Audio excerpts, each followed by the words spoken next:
Et dans cette relation, il n'avait jamais utilisé de préservatif. C'est quelqu'un apparemment qui n'aime pas se préserver.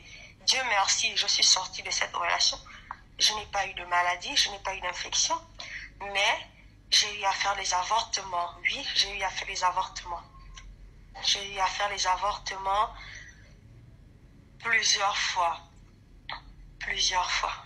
C'était les premières fois que je faisais des avortements et mes parents n'étaient pas au courant que je faisais des avortements. Ils me remettaient l'argent pour dire que bon, débarrasse-toi de ça. Et je faisais des avortements. Et pour lui, c'était normal.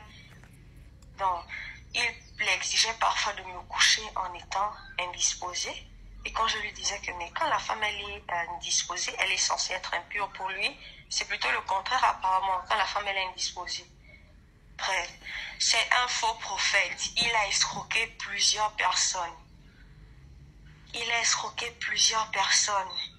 Il a brisé plusieurs familles. À cause de lui, les familles se sont brisées. À cause de lui. Il n'a pas été visité par Dieu. Ses enseignements, il les tire de la morgue. Parce qu'il est membre de la morgue. Ses enseignements, il les prend là-bas et il vient nous dire que Dieu nous a visités, voilà et tout.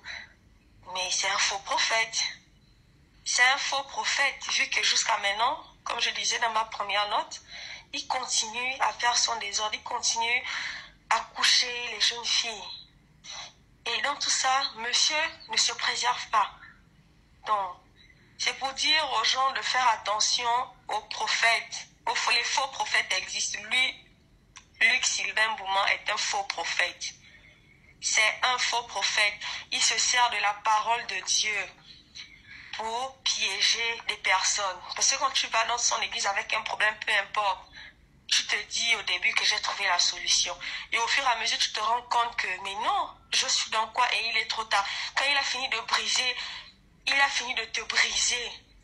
Il vient maintenant te relever pour te montrer que non, voilà, je suis celui dont tu as besoin.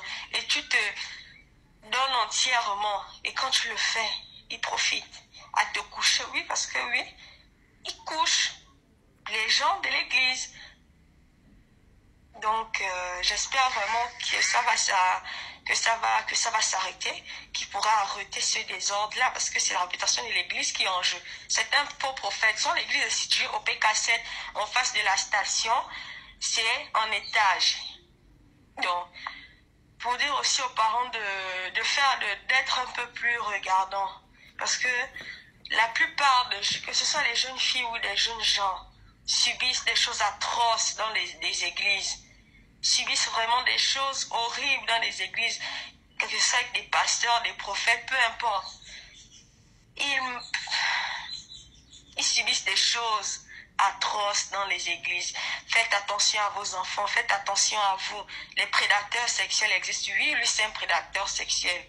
Parce qu'il était capable de coucher le matin, dès en après-midi, c'est le soir. C'est comme ça c'était comme ça. Mais Dieu merci, nous avons pu sortir de là.